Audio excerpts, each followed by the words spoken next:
Magic 87.6. Good morning, Andrew, on the radio. And let's talk with Matthew Dickerson. Hello. G'day, Andrew. How are you going this morning? Always a pleasure. Because we're back on video, Matt, and no doubt this will be on your YouTube channel, can I just say I've already touched my forehead once. Oh, no, leave it And alone. As long as I'm, it's not your nose, I, keep your nose away. oh, geez, I just did that too. I'm in great form, aren't I? The problem is All when you've right. spent so long on radio as you have, you get used to people Mm. not seeing you, so you don't worry about that sort of thing. Absolutely right. There's a reason I work in a non-visual medium, and it ain't for my debonairish good looks. I'll tell you that right now. Cars, are they making us dumber? I reckon they are.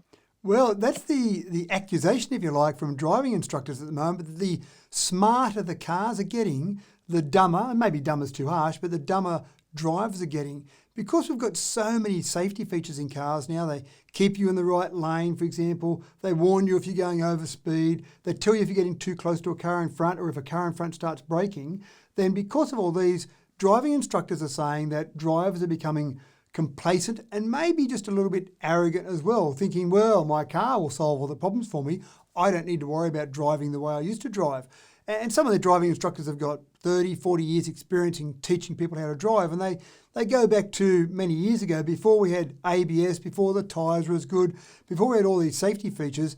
People had to control the car and obviously make sure they didn't lose control of the car.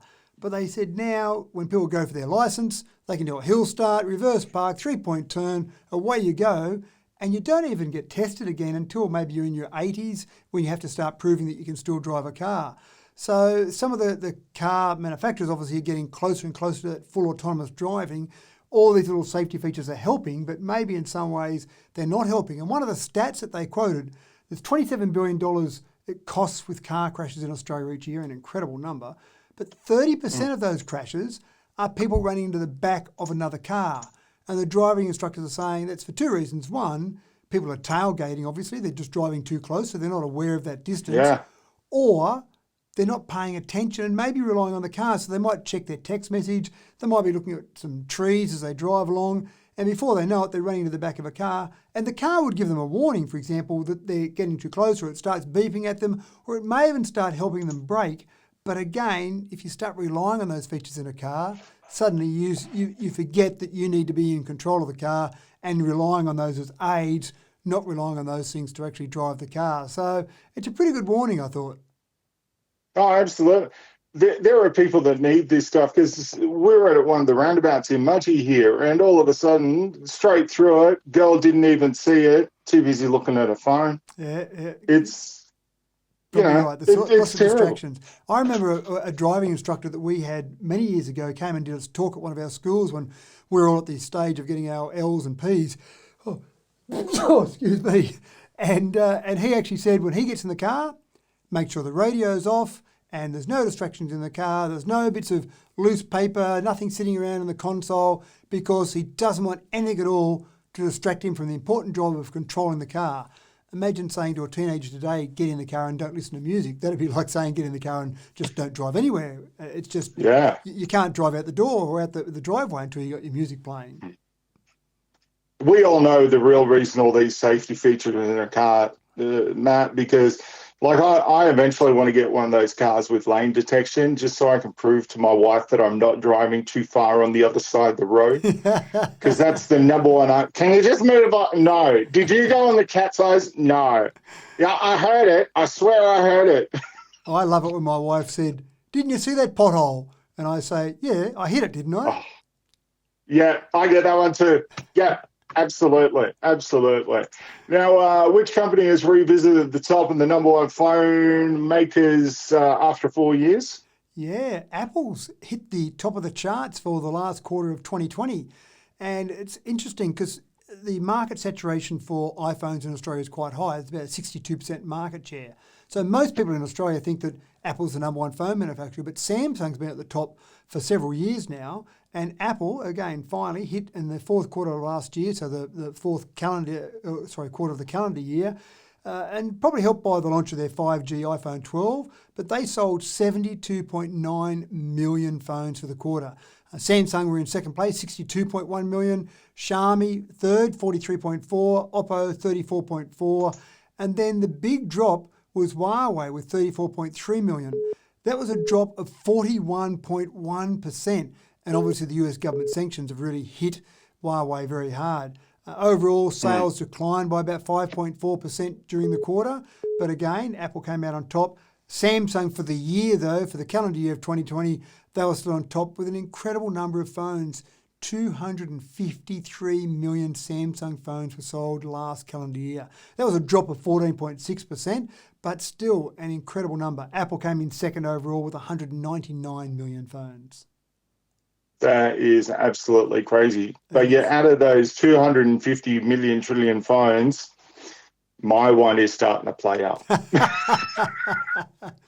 Well, obviously they want you to buy another one, don't they? Except that one's under warranty. I so know, not a right? problem. Can we just calm down on the phone models that are coming out right now? Because it's really weird. Because my wife went and bought a base model phone, and I have one of the mid-range to higher type phones. And apparently when we went and bought it, the guy turned around and said, you do realize that you now have a better phone than your husband. I'm like, mate, my phone's only 6 months old. And he's like, yeah, it doesn't matter, but that one's better than that one. And my wife's like, oh, about time I got something better. But that's the treadmill that we're on and the phone manufacturer's on. They're always trying to bring out new features. And I think some of those features in the Apple phone, the Pro camera features, the 5G that I mentioned before, some of those things, they're always trying to get us to keep upgrading, obviously, because that's what they need for their bottom line. It's no good if they don't sell 199 million phones. They've got their $1 trillion company to protect. Yeah, I know, right? Streaming services, we love them. I know we've cut back to 2 now, Matt, but look, people love them because they're not paying for it. That's exactly right. Netflix, Stan, Disney Plus, Amazon Prime, incredibly popular in Australia, but only half the people are paying for them. There's so many people who are sharing accounts. Mostly, I would say it's kids or relatives sharing from their parents or other relatives. Siblings might be sharing accounts, that sort of thing.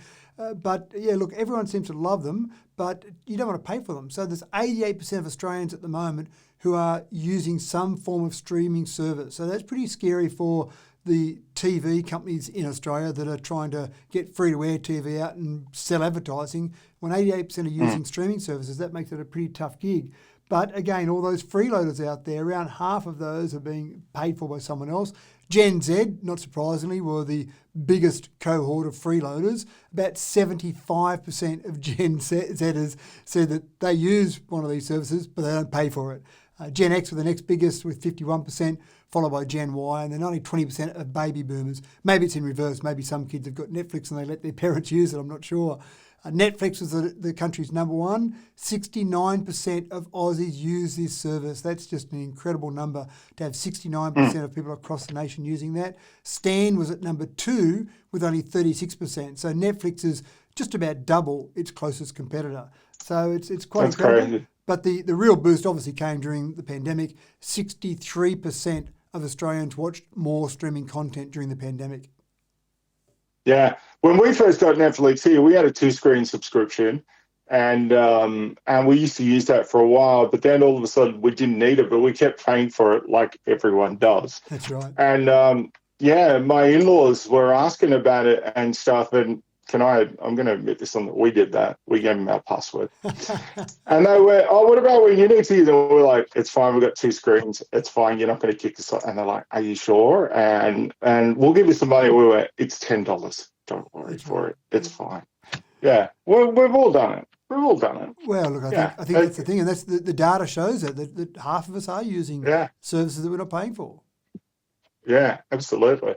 Apple, it's updating its iOS for why users happy, and Facebook's just peeved about everything lately. They do seem to be an angry company now, don't they? They seem to be angry about lots of things. But look, finally, it seems crazy, but Apple has been accused over the years of using their market power and their position to force certain things on their users. And one of the things was that if you said to Siri, play a song, play certain music, then it would always use Apple Music. You had no choice. You couldn't change that.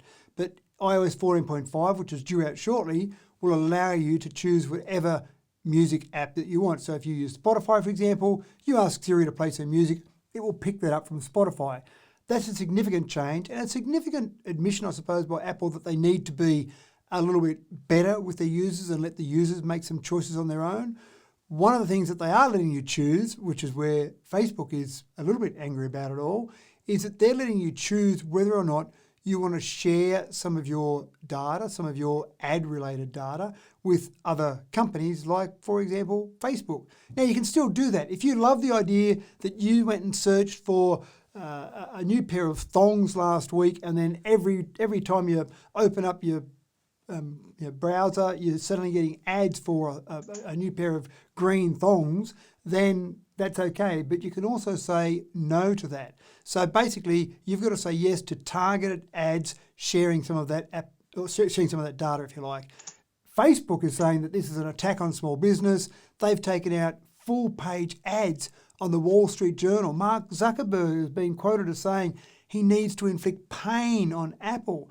Obviously unhappy about it because this is what Facebook relies on. Facebook relies on that data, on sharing of that data from all sorts of places to be able to target ads directly to you. That's what their whole model works on. If they haven't got that data, they can't be able to target the ads as well, and they're not going to sell the same amount of advertising. They're saying it's an attack on small business. Obviously, I think most people are seeing through this and seeing it's just an attack on Facebook's bottom line. No, absolutely. And look at this, Matt. I'm now checking my Facebook feed, and no doubt you've mentioned green thongs, and somewhere along the line, I'm going to have an ad for thongs. Excellent. As long as it's the thongs you wear on your feet, because the image of you in another type of thong might be scary. Yeah, no, I don't have the body to pull that one off. WhatsApp, what's going on there? Look, it's almost the same sort of battle. WhatsApp was bought by Facebook. I think they bought it 6 or 7 years ago for maybe about $19 billion. And lots of people use WhatsApp. It's a great application if you want to use that in that way. But there's a new policy that you've got to agree to keep using it. Now, they first introduced this and said, if you didn't update or accept the new policy by February 8, you'd lose access to it. They received such a backlash that they've extended that deadline to May 15. But basically, if you don't agree to the new policy, you'll be able to receive calls and notifications for a short time. You won't be able to read or send messages, but 120 days later, you'll have your account completely deleted. And it's all about that data that we just talked about. It's all about WhatsApp sharing data with Facebook, even though they're both owned by the same company. You've got to give permission for WhatsApp to share that data. And you don't have a choice. You don't say, I want to keep using WhatsApp, but I'll not share the data, thanks. If you don't accept the policy, you don't get to keep using WhatsApp, and therefore you're not going to be sharing that data. Elon Musk said to his millions or tens of millions of followers that I give up on WhatsApp, I'm going to start using an app called Signal. And as most things Elon does, when he talks, people listen. The share price of Signal went through the roof. In fact, so many new users were starting to try to use Signal that the company was struggling to actually keep up with the demand. They had to upgrade their infrastructure to keep up with the demand. So I think Facebook and the ownership of WhatsApp, they're in a very arrogant position, but I think what they'll find is people will just find other tools to use. Are you already on Signal, Matt? No, I haven't actually looked at Signal. I'm going to actually have a look at Signal. Oh my gosh. Am I one step ahead of you? You are. I'm already on Signal. Wow. Good work. And I like to try and look at different apps to make sure that I'm keeping up to date, but I haven't had a need to use Signal, so I haven't actually done it. But yeah, I suppose based on what's happening with WhatsApp, I will have a look at it now. Yeah, no, get on. I look at this. I can't believe I'm an early adapter to something, and I'm on something before you are. Yeah, good work.